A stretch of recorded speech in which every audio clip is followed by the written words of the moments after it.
Hello दोस्तों, मैं बोल रहा हूं अजय तिवारी। आज मैं आपको जो कहानी सुनाने जा रहा हूं वह किसी किताब में लिखी हुई कहानी नहीं है। यह मेरी दादी की आपबीती है।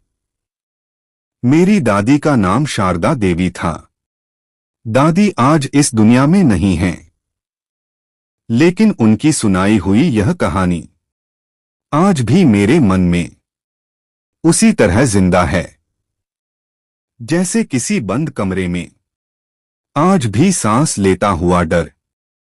और आज यह कहानी मैं आपको मेरी दादी के ही नजरिए से सुनाने जा रहा हूं। लोग कहते हैं कि समय हर घाव को भर देता है, लेकिन जो खौफ रूह के अंदर उतर जाए उसके निशान कभी नहीं मिटते। मेरा नाम शारदा है।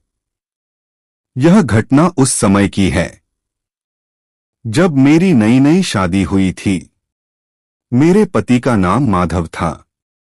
शादी के बाद मैं अपने पति और ससुराल वालों के साथ एक बेहद वीरान इलाके में रहने आ गई थी।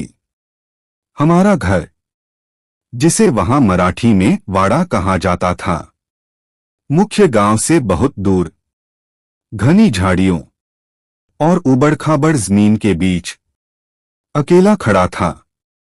सुना था कि हमारे पुरखों में कभी कोई बहुत अमीर जागीरदार था। उसी जमाने से वह वाड़ा खड़ा था। वक्त बीता, दौलत चली गई, लेकिन वाड़ा वहीं रह गया। हम बहुत गरीब नहीं थे, लेकिन उस जमाने जितने अमीर भी नहीं रहे। शाम होते ही उस जगह का सन्नाटा ऐसा गाढ़ा हो जाता था मानो किसी अदृश्य शक्ति ने पूरे वाड़े को अपने अंदर निगल लिया हो।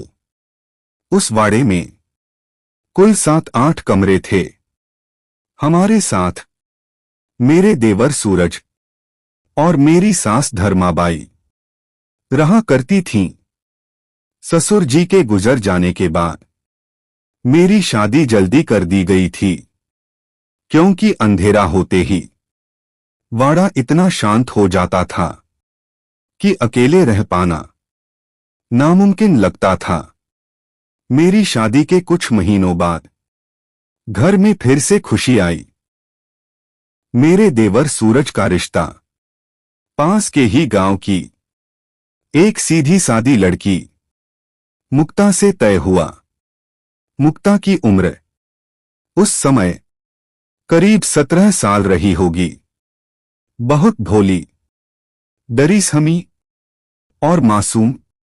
मेरे लिए वह बहू नहीं, बल्कि छोटी बहन जैसी थी।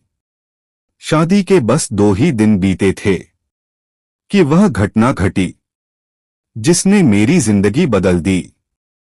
हमारे यहां एक पुराना रिवाज था, नई बहू जब तक कुलदेवी की ओटी न भर दे तब तक वह घर की चौखट लांघकर बाहर नहीं जाती।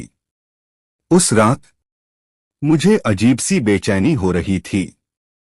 वाड़े के कोनों में रखी लालटेन तेल खत्म होने से टिमटिमा रही थीं। सासू मां अपने कमरे में सो चुकी थीं। मेरे पति